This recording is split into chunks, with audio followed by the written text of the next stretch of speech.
Let's take this on. We can speak to Obaidullah Bahir, who's a lecturer at the American University of Afghanistan and joins us live now via Skype.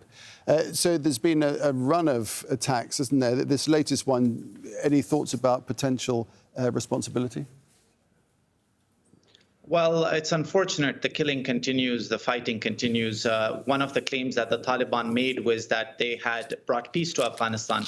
Unfortunately, others used to say that it wasn't peace that had arrived, it was just the absence of war. And that could only stay for so long. The idea is that the vacuum available, the failing state right now, are all contributors to the situation that are being exploited by groups such as ISK.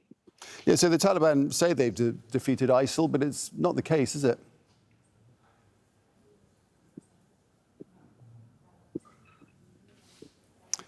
I'll just repeat that question. I'm hoping you can hear me. I just was asking, the Taliban say they have defeated ISIL, but it's not the case, is it? Well, insurgencies cost very little money. So there's a saying that says every day the insurgents don't lose, they're winning. So the Taliban have to maintain absolute security. That means they would have to get their house in order. They would have to consolidate their political and security of the country. All of those are things that they're being too widely spread to address, and it comes at the cost of human lives. There's also an important situation that has to be addressed, which is the disarmament campaign in Afghanistan, whereas minority groups such as the Hazaras used to maintain their own security when threats were high against them to complement the government's efforts. And unfortunately, now that they've been disarmed, they can't even do that.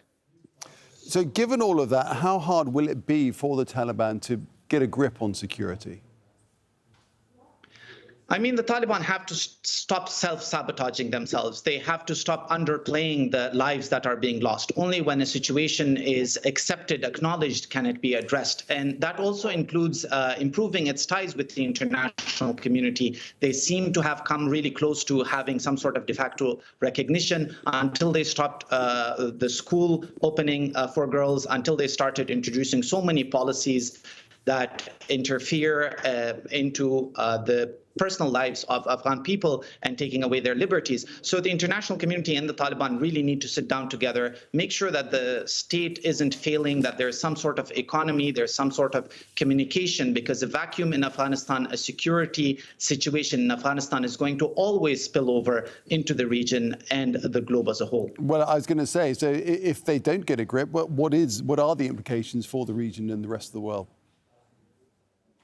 I mean, further conflict. Remember that 9/11 happened when there was a failing state within Afghanistan, when there was a vacuum of security within Afghanistan, and we're approaching that. If the international community keeps on choking the Afghan country, we will keep having more and more reasons for people to join insurgencies. And unless the Taliban do their bit, the international community sits down, compliments non-Taliban dissidents' efforts to engage in dialogue with the Taliban, we have to make something sustainable out of this, because we are currently in the absence of war. We haven't entered peace. We need to go towards a positive peace that is sustainable, that is prosperous for all Afghans, which currently isn't the case.